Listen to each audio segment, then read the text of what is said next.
Boa noite, irmãos. Eu saúdo a todos com a graça e a paz de nosso Senhor e Salvador Jesus Cristo. Grandes coisas o Senhor tem feito por nós, por isso estamos alegres. Era para estar aqui o reverendo Walter Leite. Não veio o leite, veio o café. Leite é branco. Então você já entendeu. Está aqui o Emanuel Café. Louvado seja Deus por isso. Mas o pastor Walter, prudentemente, está reservado, acometido de uma gripe. Então, prudentemente, ele tem que estar em casa. E nós estamos orando pela sua saúde, amado pastor Walter Leite. Eu quero fazer um minuto de silêncio em memória de nossos irmãos que nesta semana passada passaram para a eternidade. Na pessoa do nosso amado pastor reverendo Josmar Torres do Nascimento, representando os demais, nós fazemos este minuto de silêncio em memória e em homenagem à sua pessoa.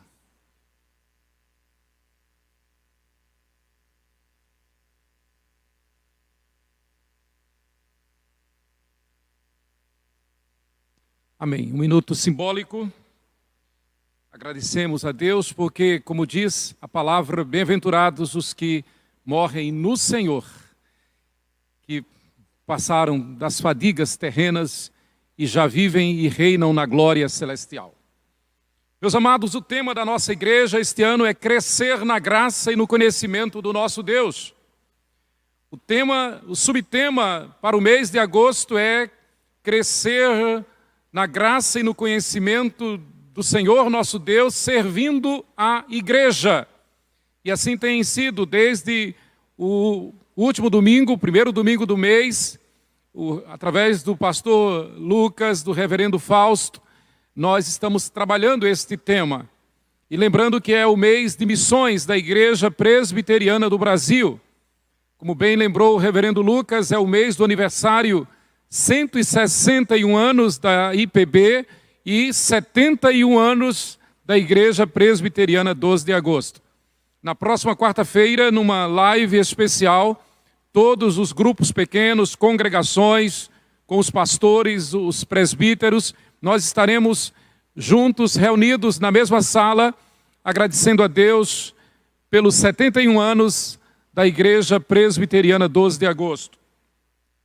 E na pessoa do nosso pastor emérito, e nós podemos dizer o nosso pastor, nós queremos homenagear a todos os pais da Igreja Presbiteriana 12 de agosto, a todos os pais em geral, a você que está nos ouvindo, nos assistindo. Então, na pessoa do reverendo Neemias Araújo de Carvalho, nosso pai espiritual, nós homenageamos a todos os pais. Eu convido você a abrir comigo o texto sagrado, a palavra de Deus, na Epístola de Paulo aos Efésios. E nós vamos ler no capítulo 3, o versículo 10. Efésios, capítulo 3, versículo 10. Assim diz a palavra do Senhor: para que pela igreja a multiforme sabedoria de Deus se torne conhecida agora dos principados e potestades nos lugares celestiais. Senhor Deus e Pai, dá-nos luz, derrama luz sobre nós, esclarece, ó Deus, a nossa mente, fala, Senhor, ao nosso coração, revela-nos a Tua vontade, a Tua palavra, conforme lida na Bíblia Sagrada. Ó Deus, abençoa-nos nesta ministração, abençoa todo o povo que está ligado neste culto, para a honra e glória do Senhor, em nome de Jesus. Amém. Deixem a Bíblia aberta, chamem as crianças, permitam que as crianças estejam com a Bíblia em mãos. Vamos ler juntos a palavra. Queridos, o mistério de Deus é revelado. Efésios capítulo 3, versículo 10, aqui nós temos a ideia-chave de compreensão desta epístola. O propósito da graça que Paulo recebeu pelo poder de Deus de anunciar o evangelho aos gentios era que a multiforme sabedoria de Deus se tornasse conhecida pelos poderes e autoridades celestiais através da igreja.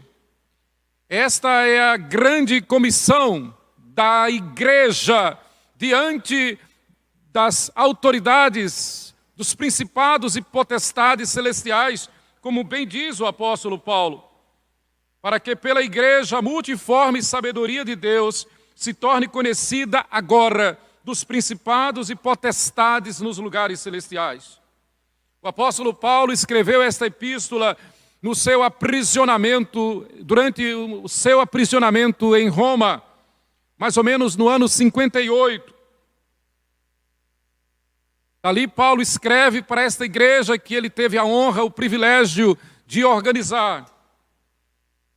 Obviamente, o apóstolo está falando da parte de Deus, inspirado pelo Espírito Santo, edificando a igreja nascente e edificando a igreja em toda a sua história até a consumação dos séculos.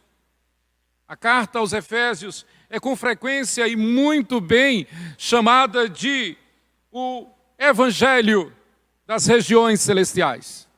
E eu gosto muito desta expressão. É uma carta que fala muito, muito ao nosso coração. É um convite, é uma carta que é para a gente ler de uma sentada. E reler, e continuar lendo, e continuar meditando, e trazendo à memória os seus ensinamentos. Então não é por acaso que estudiosos, que estudiosos a consideram como o Evangelho das regiões celestiais. O reverendo Dr. Martyn Lloyd-Jones, comentando este texto, esta expressão nos lugares celestiais, ele diz, é óbvio que o apóstolo não repetiria esta frase tantas vezes se ela não tivesse um significado real e profundo. Uma das apresentações mais gloriosas da verdade cristã. E eu convido você a passear comigo em alguns versículos, no capítulo 1, versículo 6, essa ênfase que Paulo dá às regiões celestiais, ao papel da igreja diante das regiões celestiais.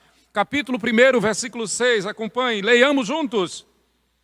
Para louvor da glória de sua graça que ele nos concedeu gratuitamente no amado. Fomos predestinados antes da fundação do mundo com este objetivo. Ainda no capítulo 1, no versículo 20, Paulo diz, o qual exerceu ele em Cristo, poder de Deus, exerceu ele em Cristo, ressuscitando-o dentre os mortos e fazendo-o sentar à sua direita nos lugares celestiais. No capítulo 2, versículo 6, Paulo diz, e juntamente com ele, com Cristo, nos ressuscitou e nos fez assentar nos lugares celestiais em Cristo Jesus. É a performance da igreja, é a característica da igreja, é o DNA da igreja.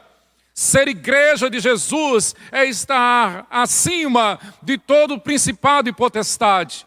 E os principados e potestades têm durante toda a história da igreja, desde o Gênesis até ao dia final, contemplado e percebido que este povo eleito de Deus, este povo do pacto, este povo da aliança, está em Cristo assentado acima dos lugares celestiais.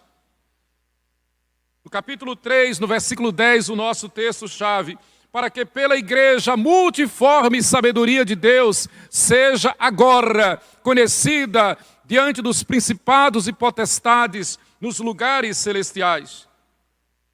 No capítulo 6, no versículo 12, no capítulo 6, no versículo 12, Paulo ainda acrescenta, capítulo 6, versículo 12, Paulo diz, porque a nossa luta não é contra o sangue e a carne, e sim contra os principados e potestades, contra os dominadores deste mundo tenebroso, contra as forças espirituais do mal nas regiões celestiais. Missão da igreja. A igreja é transcendente. A igreja não está no mundo para fazer acordo com o mundo. A igreja não está no mundo para sujeitar-se a normas estabelecidas pelo sistema mundano, suas filosofias e suas ideologias. A igreja não está aqui para sujeitar-se a instituições humanas que venham contra a igreja, que porventura se levantem contra a missão da igreja. Antes importa obedecer a Deus do que aos homens. É a tese da Bíblia, é a tese que o apóstolo Paulo está defendendo aqui, escrevendo à igreja em Éfeso. E era uma luta tremenda, porque Éfeso era o centro mundial da idolatria. Em Éfeso havia o culto mundial à deusa Diana dos Efésios. Isto atraía a atenção do mundo todo. O poder econômico da época girava praticamente em torno da idolatria em Éfeso.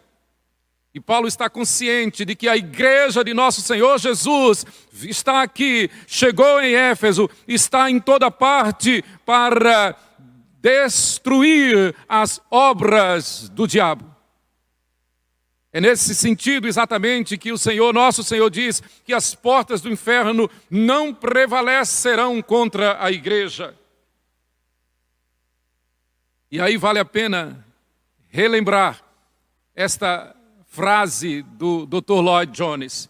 É óbvio que o apóstolo não repetiria esta frase nas regiões celestiais tantas vezes, se ela não tivesse um significado real e profundo, uma das apresentações mais gloriosas da verdade cristã. No capítulo 1 desta carta, o apóstolo Paulo deixa bem claro que o propósito final de Deus em todas as coisas é o louvor da sua glória. Nunca esqueça disto, o propósito final de Deus em todas as coisas é o louvor da sua glória. Então, se nós temos consciência que fomos criados por Deus, se nós temos consciência que fomos salvos por Cristo pelo seu sacrifício na cruz e ressurreição, nós, da mesma forma, temos o compromisso de que tudo que fizermos deve ser para a glória de Deus. Se não for para a glória de Deus, não faça, não vale a pena. Tudo para a glória de Deus. E todas as pessoas precisam saber que nós vivemos para a glória de Deus, para exaltar a Deus. Como diz o apóstolo, escrevendo aos Romanos, seja Deus verdadeiro e mentiroso todo homem. No capítulo 1, dos versos 3 a 14, o apóstolo escreve, cheio do Espírito Santo, um hino de louvor a Deus Pai, a Deus Filho, Deus Espírito Santo. Sempre seguido pelo refrão, para o louvor da glória de Deus. É o que nós encontramos bem claro nos versículos 3 a 14 do capítulo 1. Depois você leia com afinco. O ponto culminante do propósito de Deus é fazer todas as coisas no universo convergirem em Cristo. É o que nós encontramos no capítulo 1, no versículo 10. Fazer todas as coisas convergirem em Cristo. Este é o propósito de Deus na criação. Efésios capítulo 1, versículo 10. De fazer convergir nele, na dispensação da plenitude dos tempos, todas as coisas, tanto as do céu como as da terra. Então a igreja não é para nos agradar, a igreja é para agradar a Deus. A igreja não está sujeita aos nossos conceitos e preconceitos, às nossas interpretações. A igreja não está sujeita a nenhuma política humana. A igreja está sujeita tão somente àquele que é o Criador, o Todo-Poderoso, aquele que está acima de todo principado e potestade. Esta é a função da igreja, esta é a razão pela qual Paulo escreve aos crentes em Éfeso, logo no início da era cristã. Queridos, todas as coisas convergirem em Cristo, pense nisto. No capítulo 2, Paulo então entra neste capítulo falando como Deus foi gracioso para com os gentios, para conosco, que não somos dos filhos de sangue de Abraão, Então este é o argumento, esta é a tese de Paulo no capítulo 2, mostrando que antes de conhecermos a Cristo, éramos sem Deus, escravos do pecado e de Satanás, mortos em nossos delitos e pecados, merecedores tão somente da ira de Deus. Mas Deus nos deu vida por meio de Jesus. E nele, em Cristo Jesus, derrubou as barreiras de inimizade, a parede que nos separava do Senhor. Em Cristo, Ele derrubou as barreiras da inimizade entre nós, gentios e os judeus, e de ambos fez a igreja. Leiamos juntos Efésios capítulo 2, os versículos de 1 a 10. Ele vos deu vida, estando vós mortos nos vossos delitos e pecados, nos quais andastes outrora, segundo o curso deste mundo, segundo o príncipe da potestade do ar, do espírito que agora atua nos filhos da desobediência, entre os quais também nós todos andamos outrora, segundo as inclinações da nossa carne, fazendo a vontade da carne e dos pensamentos, e éramos por natureza filhos da ira, como também os demais. Mas Deus, sendo rico em misericórdia, por causa do grande amor com que nos amou, e estando nós mortos nos nossos delitos, nos deu vida. Juntamente com Cristo, pela graça sois salvos. E juntamente com Ele, nos ressuscitou e nos fez assentar nos lugares celestiais em Cristo Jesus, para mostrar nos séculos vindouros a suprema riqueza da sua graça, em bondade para conosco em Cristo Jesus. Porque pela graça sois salvos mediante a fé, e isto não vem de vós, é dom de Deus, não de obras para que ninguém se glorie. Pois somos feitura dele, criados em Cristo Jesus para boas obras, as quais Deus de antemão preparou para que andássemos nelas. Esta é a razão pela qual o nosso Senhor Jesus veio ao mundo, para separar um povo, para preparar um povo, para santificar um povo que viva para o louvor da glória de Deus. Este povo é chamado de igreja, sacerdócio real, nação santa, povo de propriedade exclusiva de Deus.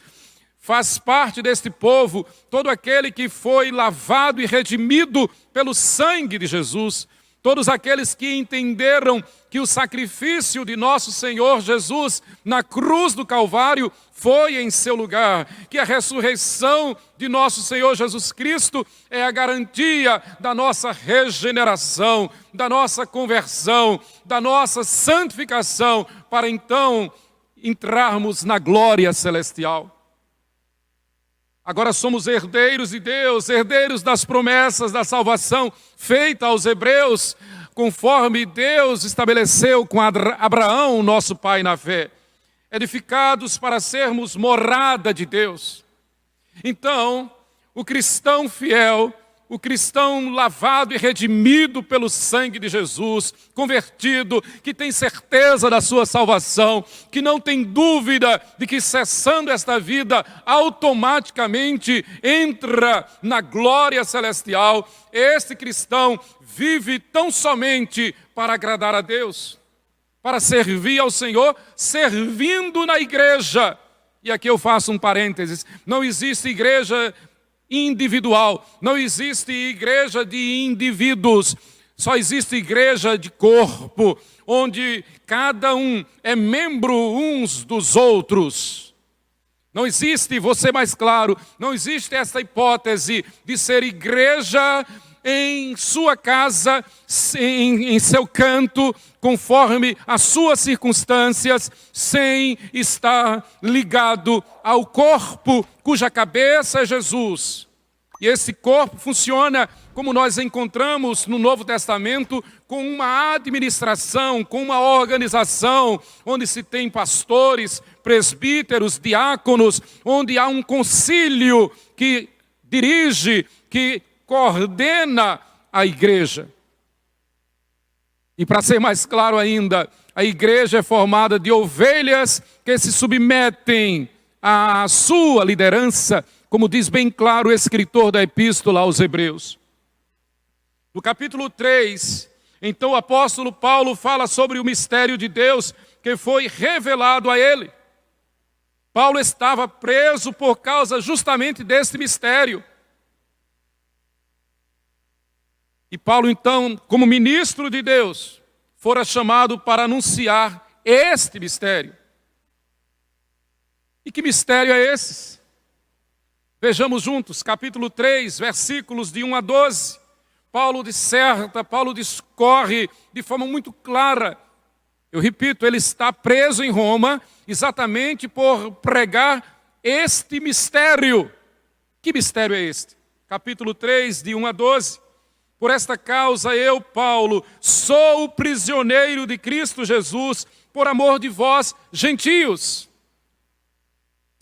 Nós nos lembramos que Paulo foi chamado extraordinariamente por nosso Senhor, exatamente para ser o apóstolo dos gentios. E ele quebrou um paradigma secular com os hebreus, com os judeus. A igreja veio dos hebreus, os apóstolos todos hebreus. Então Deus, Jesus, nosso Senhor, no poder do Espírito Santo, converte Saulo de Tarso, um judeu, que nasceu dentre os gentios, cidadão romano, e faz deste, como que um nascido fora de tempos, citando suas próprias palavras, como um abortivo.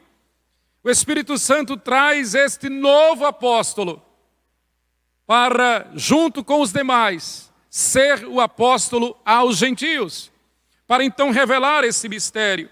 E Paulo então diz, capítulo 3, versículo 3, pois segundo uma revelação me foi dado conhecer o mistério, conforme escrevi há pouco, resumidamente, pelo que quando ledes podeis compreender o meu discernimento do mistério de Cristo, o qual em outras gerações não foi dado a conhecer aos filhos dos homens, como agora foi revelado aos seus santos apóstolos e profetas no Espírito, a saber, que os gentios são co-herdeiros, membros do mesmo corpo e co-participantes da promessa em Cristo Jesus, por meio do Evangelho. E aí Paulo começa a desvendar o mistério, a revelar o mistério, do qual fui constituído ministro conforme o dom da graça de Deus, a mim concedida, segundo a força operante do seu poder. A mim, o menor de todos os santos, me foi dada esta graça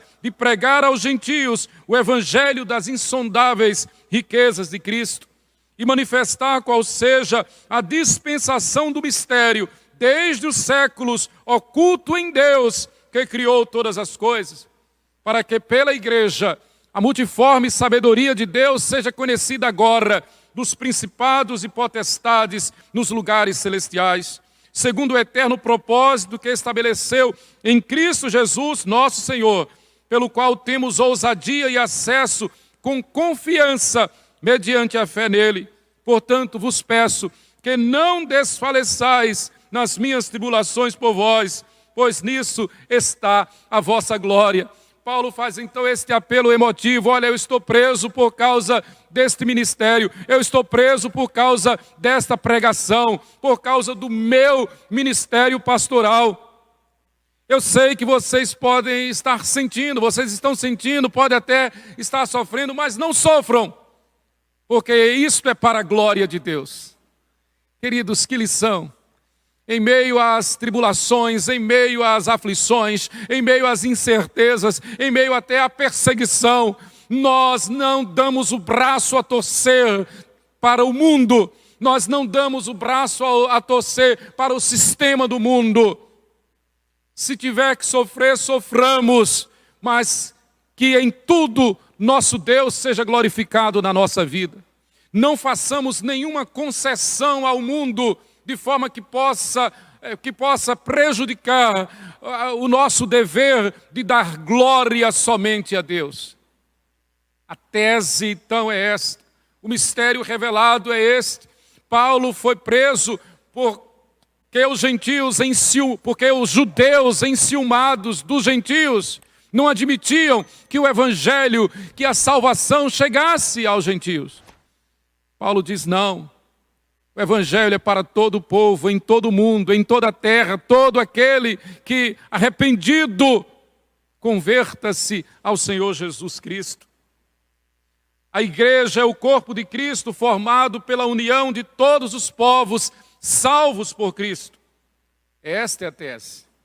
A igreja é o corpo de Cristo, formado pela união de todos os povos salvos por Cristo. Então a igreja deve viver, deve andar altaneiramente. Nós temos uma missão, nós temos um chamado, nós temos um alvo, a glória de Deus. Vivemos para a glória de Deus. Nós não temos que fazer concessão nenhuma ao sistema mundano. Não cabe, não combina com a igreja de nosso Senhor Jesus, com a igreja onde Jesus é a cabeça. Não combina nenhuma concessão a nenhum sistema mundano. O nosso dever é anunciar Jesus Cristo, é anunciar a mensagem da cruz, é anunciar que o homem está naturalmente morto em seus delitos e pecados, e que só existe uma possibilidade de salvação, é através de nosso Senhor e Salvador Jesus Cristo.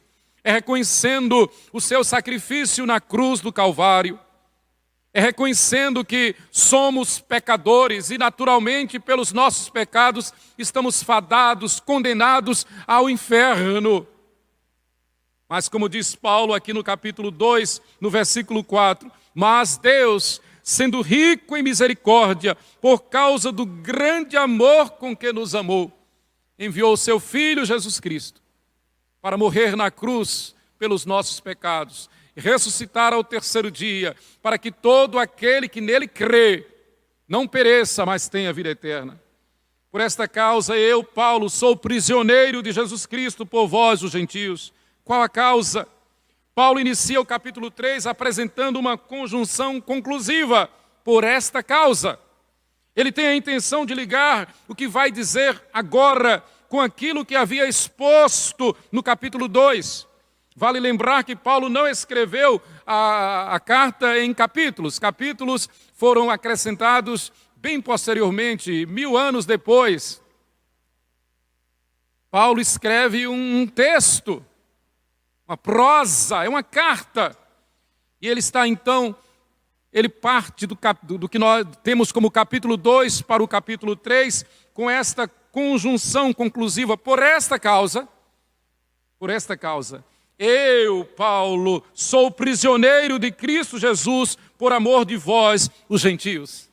E a ideia então é esta, a igreja missionária, a igreja que se expande, que se espalha por toda a face da terra, indo por todo o mundo, pregando o evangelho, fazendo discípulos, batizando-os em nome do Pai, do Filho e do Espírito Santo. Esta é a razão porque a igreja é potencialmente missionária. A igreja fiel é missionária. Esta é a razão porque a igreja presbiteriana 12 de agosto tem missionários aqui na Ásia, na África, na América Latina, tem missionários espalhados pelo mundo. E a nossa missão é que tenhamos mais missionários. A nossa missão é que, por nosso intermédio, a igreja cresça com o poder de Deus.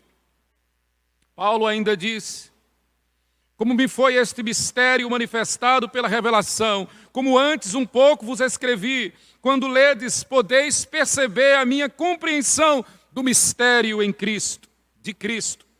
A dispensação da graça de Deus era um mistério que foi manifestado através do apóstolo Paulo, ao apóstolo Paulo por revelação. Sobre esse mistério agora revelado, Paulo escreveu algumas coisas no próprio corpo da carta. Efésios 2, do versículo 13 ao 22, ele discorre sobre este mistério. Se não, vejamos, capítulo 2, versículos 13 ao 22. Mas agora em Cristo Jesus, vós que antes estáveis longe, fostes aproximados pelo sangue de Cristo, através da conversão, Porque ele, Cristo, é a nossa paz, o qual de ambos fez um, e tendo derribado a parede da separação que estava no meio, a inimizade. Então na igreja não tem judeu nem gentio, na igreja tem um povo lavado e redimido pelo sangue de Jesus. Versículo 15, capítulo 2, aboliu na sua carne a lei dos mandamentos, na forma de ordenanças, para que dos dois criasse em si mesmo um novo homem, fazendo a paz. Então, possibilidade de paz no mundo só em Cristo Jesus. Só através do Evangelho. Possibilidade de justiça social só e somente só através da igreja. Não estou falando de obra de caridade, não estou falando de meras boas obras, estou falando de justiça social. Somente através da igreja.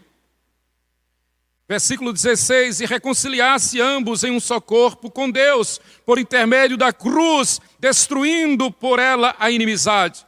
E vindo, evangelizou paz a vós outros que estáveis longe, e paz também aos que estavam perto. Porque por ele ambos temos acesso ao Pai em um Espírito, no Espírito Santo. Assim já não sois estrangeiros e peregrinos, mas concidadãos dos santos, e sois da família de Deus.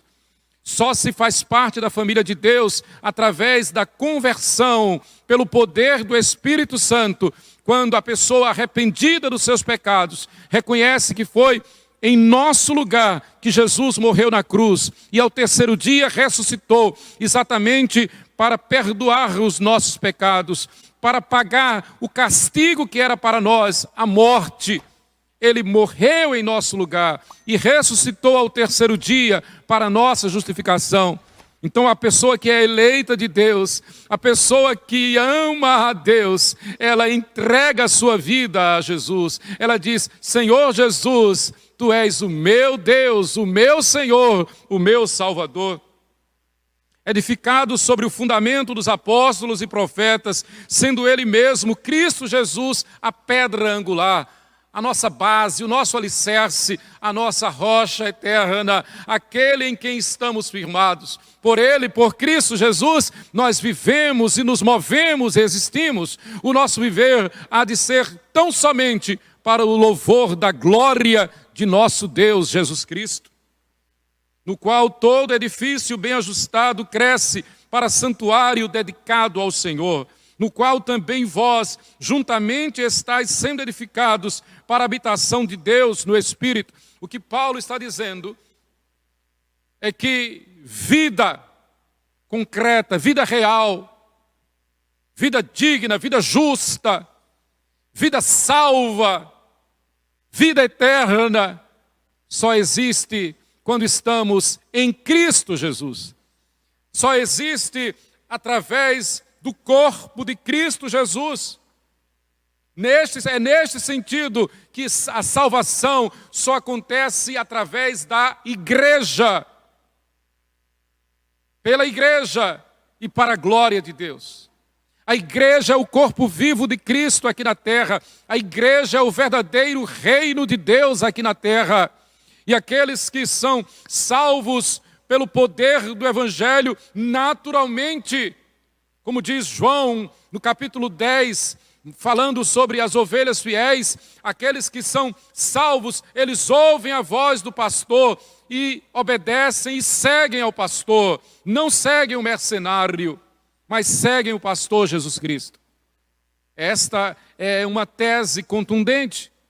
E é através da igreja que a multiforme sabedoria de Deus, então, é conhecida e se tornará conhecida diante dos principados e potestades nos lugares celestiais. Paulo já havia falado disso no capítulo 1, no versículo 10, quando afirmou que o propósito de Deus era de fazer convergir em Cristo Jesus. E aí a gente se alegra por demais. Que alegria, que bênção ser igreja de Jesus. Por isso eu não canso de agradecer todos os dias. Conforme Lamentações, capítulo 3, versículo 22, quero trazer à memória o que pode me dar esperança. As misericórdias do Senhor são a causa de não sermos consumidos. E elas se renovam sobre nós a cada manhã. A cada novo amanhecer, Nós temos a oportunidade de, durante todo o dia e durante toda a nossa vida, lembrar-nos de que fomos agraciados pelo Evangelho. Louvar a Deus porque Ele nos escolheu, porque Ele nos predestinou. Efésios capítulo 1, versículo 3, Ele nos predestinou antes da fundação do mundo para o louvor da sua glória, para sermos não indivíduos, para sermos não pessoas isoladas, para termos não uma filosofia nossa, mas para sermos membros do corpo de Cristo, para submeter-nos à autoridade da igreja. Esta é a razão da existência da igreja. É o que Paulo está dizendo à igreja lá em Éfeso. Esse era o grande mistério de Deus, que nenhum profeta ou líder do Antigo Testamento havia conhecido, mas que agora fora revelado aos santos apóstolos e profetas de Deus, como diz Paulo aqui no texto. Paulo então usou a palavra mysterion 3 vezes deste capítulo 3. Nos versículos 3, 4 e 9. Mas esta palavra tem um significado diferente no grego para o português. No português, mistério é uma palavra que significa algo inexplicável, secreto, oculto. Daí a nossa compreensão de misterioso. Este é o significado no português. Mas no uso grego, no uso são paulino, a palavra significa uma verdade que esteve oculta ao conhecimento ou entendimento humano, mas que agora está desvendada por revelação de Deus. Então era algo que estava guardado, mas que agora foi descortinado. Era algo que estava como que protegido por uma parede, por um véu. Mas através do sacrifício de nosso Senhor Jesus na cruz, este véu foi rasgado, esta parede foi derrubada, e este mistério foi desvendado, qual seja o Evangelho para alcançar todos os povos, em todas as tribos, línguas e nações. O Evangelho não é privilégio exclusivo dos filhos biológicos de Abraão. O Evangelho é para todo aquele que reconhece que Jesus morreu na cruz do Calvário pelos seus pecados, que morreu a nossa morte e que ressuscitou ao 3º dia, garantindo-nos a certeza da salvação, a certeza da vida eterna. Então, quando o pecador arrependido tem um encontro verdadeiro com Jesus, daí em diante, ele não tem dúvida de que, cessando a vida terrena, ele vai imediatamente para a glória de Deus. Como diz Paulo quando escreve ao jovem pastor Timóteo, se despedindo também, ele diz: combati o bom combate, completei a carreira, guardei a fé, já agora a coroa da justiça me está guardada, a qual o Senhor, reto juiz, me dará naquele dia, não somente a mim, mas também a todos quantos amam a sua vinda. Ou seja, esta coroa é para todos os que esperam no Senhor, todos os que confiam no Senhor, todos os que se renderam ao Senhor, todos os que, arrependidos dos pecados, receberam a Jesus como seu único Senhor e suficiente Salvador. Esta pessoa não tem dúvida, esta pessoa sabe que vai para o céu. Esta pessoa sabe que foi libertada do poder do inferno, do caminho do inferno, foi libertada da morte e vive por Deus e para Deus. Esta pessoa não tem medo da morte. Esta pessoa sabe que vive e viverá para sempre na glória celestial. Queridos, assim nós aprendemos que no cristianismo bíblico não existem mistérios esotéricos reservados para uma elite espiritual, para um corpo pensante ou dominante. Não!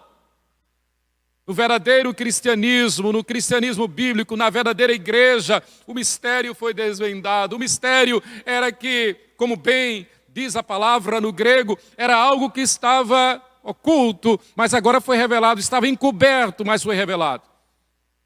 E a história é muito clara do Evangelho. Quando Jesus morreu na cruz, o véu se rasgou. Paulo diz: a parede de separação foi derrubada. E agora os gentios foram convidados a participar da mesma graça do corpo de Cristo. Não existem mistérios esotéricos reservados para uma elite espiritual. O reverendo Dr. John Stott, comentando esse texto, ele diz: ao contrário, os mistérios cristãos são verdades que, embora estejam além da compreensão humana, foram revelados por Deus e, portanto, agora pertencem abertamente a toda a igreja. E a nossa palavra é: como pode negligenciar tão grande salvação? A nossa vida como igreja é orando, intercedendo para que todos creiam que só Jesus Cristo salva. A nossa missão é dizer a todo o povo, em todo tempo, que é preciso arrepender-se dos seus pecados e converter-se ao Senhor Jesus, entregar sua vida a Jesus, receber Jesus como seu único Senhor e suficiente Salvador. A nossa missão é declarar o Evangelho que diz: aquele que não tem Jesus como Senhor e Salvador está condenado ao inferno. Portanto, minha querida, meu querido, como diz a Bíblia, hoje, se você ouve a voz de Deus, não endureça o teu coração. Entrega a tua vida ao Senhor. Creia no Senhor Jesus e será salvo tu e a tua casa. Eu quero dizer bem claro que a maior responsabilidade que nós temos, a maior missão que nós temos, a maior tarefa, o maior cuidado que nós devemos ter é de consagrar a nossa vida ao Senhor e Salvador Jesus Cristo. O mistério que esteve oculto e que agora foi revelado aos apóstolos e profetas é que os gentios são co-herdeiros e membros de um mesmo corpo por meio do Evangelho. E assim os gentios tornaram-se participantes da promessa feita a Abraão, das promessas feitas a Abraão. Olhando para o texto, então, descobrimos que Cristo é a fonte deste mistério. O Evangelho é o mistério, e esse Evangelho está ao alcance de toda a igreja, e não apenas de uma elite espiritual. Este Evangelho é para todos os povos, tribos, línguas e nações, onde ali houver um que reconheça Jesus como Senhor e Salvador. Para Paulo, o mistério diz respeito a Cristo e a um único povo formado de judeus e gentios. Há três expressões usadas no texto que nos chamam muito a atenção. Paulo diz co-herdeiros, membros do mesmo corpo e co-participantes. Queridos, mistério de Cristo é a união completa de judeus e gentios por meio da união de ambos com Cristo. Em outras palavras, o mistério consiste no cumprimento do desígnio formado por Deus antes dos séculos e pré-anunciado por meio dos antigos profetas. Isaías, no capítulo 1, no versículo 10, de forma contundente, ele diz, Isaías, no capítulo 1, aliás, no capítulo 11, no versículo 10, Isaías diz: o meu poder atingiu os reinos. Capítulo 11, versículo 10, desculpe. Naquele dia recorrerão as nações à raiz de Jessé, que está posta por estandarte dos povos, a glória lhe será a morada. Oséias capítulo 1, versículo 10. Todavia o número dos filhos de Israel será como a areia do mar, que se não pode medir nem contar. E acontecerá que no lugar onde se lhes dizia, vós não sois meu povo, se lhes dirá, vós sois filhos do Deus vivo. Esta é a tese de Paulo. Jesus veio formar um só povo, que é a igreja do Deus vivo. Este é o mistério, glória a Deus por isto. Para que pela igreja a multiforme sabedoria de Deus se torne conhecida dos principados e potestades nos lugares celestiais. É interessante observar que os seres celestiais eles têm contato constante com o poder de Deus. Eles reconhecem o poder de Deus. Eles temem e tremem diante de Deus. É difícil saber exatamente o que está incluído aqui nestas coisas que os anjos desejam perscrutar, procurar, conhecer, investigar minuciosamente, como diz Pedro na primeira epístola, no capítulo 1, versículos 10 a 12. primeira epístola de Pedro, capítulo 1, versículos 10 a 12, Pedro diz: foi a respeito desta salvação que os profetas indagaram e inquiriram, os quais profetizaram acerca da graça a vós outros destinada, investigando atentamente qual a ocasião ou quais as circunstâncias oportunas indicadas pelo Espírito de Cristo, que neles estava, ao dar de antemão testemunho sobre os sofrimentos referentes a Cristo. A eles foi revelado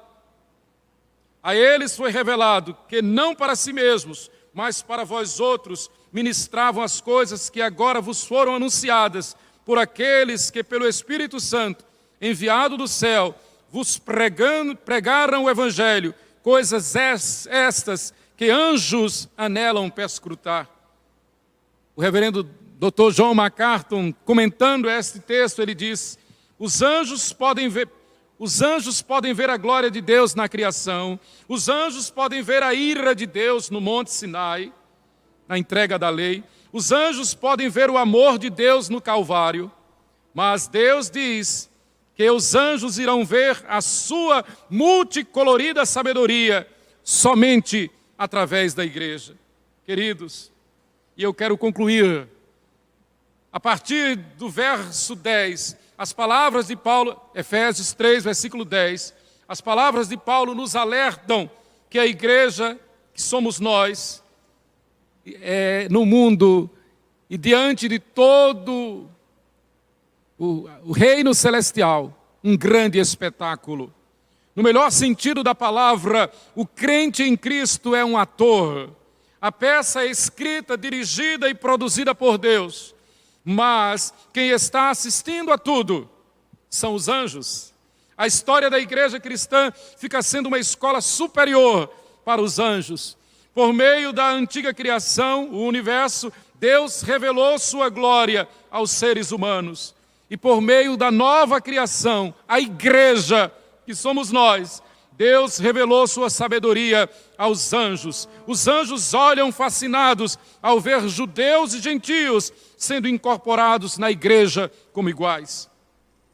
Somente a igreja tem a mensagem que pode unir de forma sadia. Somente a igreja tem a mensagem de verdadeira reforma social, moral e espiritual, naturalmente.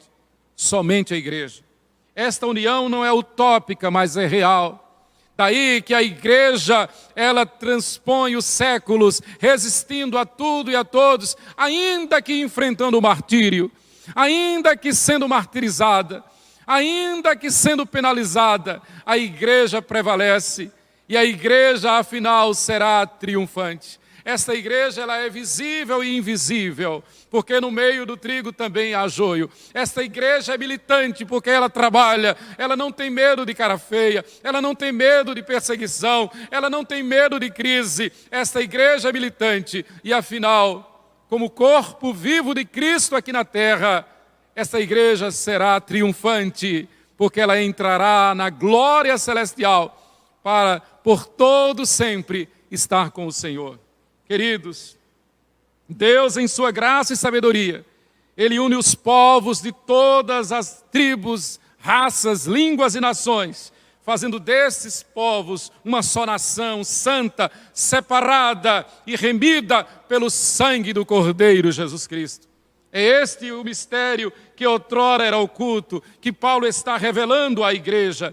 E é esta igreja que, unida, demonstra a sabedoria de Deus para os anjos e os demônios, os principados e potestades nas regiões celestiais. O mundo espiritual nos assiste. A igreja verdadeira reflete a sabedoria genuína do nosso Deus. E tudo isto é revertido para a glória dele mesmo, para a glória de Deus. Então Paulo conclui o ensino sobre o mistério de Deus revelado. Cristo na igreja, unindo hebreus e gentios pelo Evangelho, todos os lavados e redimidos no sangue de Jesus. E Paulo faz com esta doxologia, conforme encontramos em Efésios capítulo 3, os versículos 14 a 21. Por esta causa me ponho de joelhos diante do Pai, de quem toma todo o nome, de quem toma o nome toda a família, tanto no céu como sobre a terra, para que, segundo a riqueza da sua glória, vos conceda que sejais fortalecidos com poder, mediante o seu Espírito, o Espírito Santo, no homem interior. E assim, habite Cristo no vosso coração pela fé, estando vós arraigados e alicerçados em amor, no amor de Cristo, a fim de poderdes compreender com todos os santos qual é a largura e o comprimento e a altura e a profundidade, e conhecer o amor de Cristo que excede todo o entendimento, para que sejais tomados de toda a plenitude de Deus. Ora, aquele que é poderoso para fazer infinitamente mais do que tudo quanto pedimos ou pensamos, conforme o seu poder que opera em nós, a Ele seja a glória na Igreja e em Cristo Jesus por todas as gerações, para todos sempre. Amém. Queridos, esta é a missão da Igreja. Este é o mistério revelado. Esta é a razão porque somente através de Cristo, pela Igreja, na Igreja, o pecador pode ser salvo e então entrar no reino dos céus. Eu termino dizendo que no céu só entra a Igreja de Jesus Cristo. Que Deus nos abençoe. Amém.